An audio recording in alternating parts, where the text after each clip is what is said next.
लेकर आ रही है। केंद्र सरकार ये कहती है कि किसानों के हित में है और किसानों को जो मंडी मिलनी चाहिए, इससे मंडी सुलभ हो जाएगी। इस पर आप लोग का क्या विचार है? क्यों आप लोग इस विरोध के बिल के विरोध में हैं? देखिए, केंद्र सरकार को भारत के बारे में क्या समझ है ये किसी से छुपा हुआ नहीं है। जो स्थिति है, जिस प्रकार से नोटबंदी लागू की गई, जिस प्रकार से जब यूपीए की सरकार थी तो जीएसटी का विरोध किया जा रहा था, जिस प्रकार से एफडीआई जब लागू करने की बात यूपीए सरकार कर रही थी तो विरोध कर रही थी ये सरकार, जीएसटी की जो बात है, तो उन सभी चीज़ों को आने के बाद लागू किया इस सरकार ने।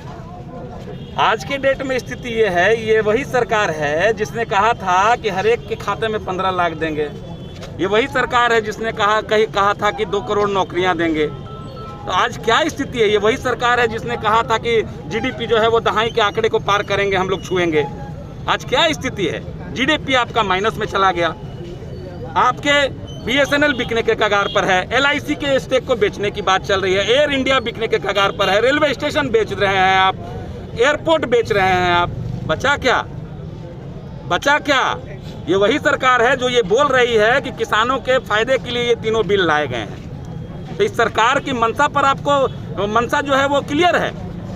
वो अपने अदानी, अंबानी और पूंजीपति मित्रों के लिए इस प्रकार का प्रपंच, किसानों को छलने का काम इन तीनों कानूनों के माध्यम से, न्यूनतम समर्थन मूल्य हटाने की बात, कॉरपोरेट घरानों को, किसान को कहीं भी बेचने के लिए आप वो कर रहे हैं। जब सरकार के द्वारा एमएसपी निर्धारित किया जाता है, जब वो किसानों को नहीं मिल रहा है, तो आप देश के लेवल पर आप कहां से फायदा पहुंचा दीजिएगा? पूंजीपति कंपनियां कौड़ियों के भाव में आलू खरीद के 20 रुपए में 50 ग्राम चिप्स बेच दे रही हैं। तो क्या होने वाला है आगे इस देश के किसानों के साथ, ये आपको भली भांति परिचित है लोग। और इस सरकार पर किसी का भरोसा नहीं रहा। आज जो किसान और नौजवान जो सड़क पर उतरे हैं, बंद किया हुआ है जिन्होंने, उन्हें सरकार बिचौलिया कह रही है।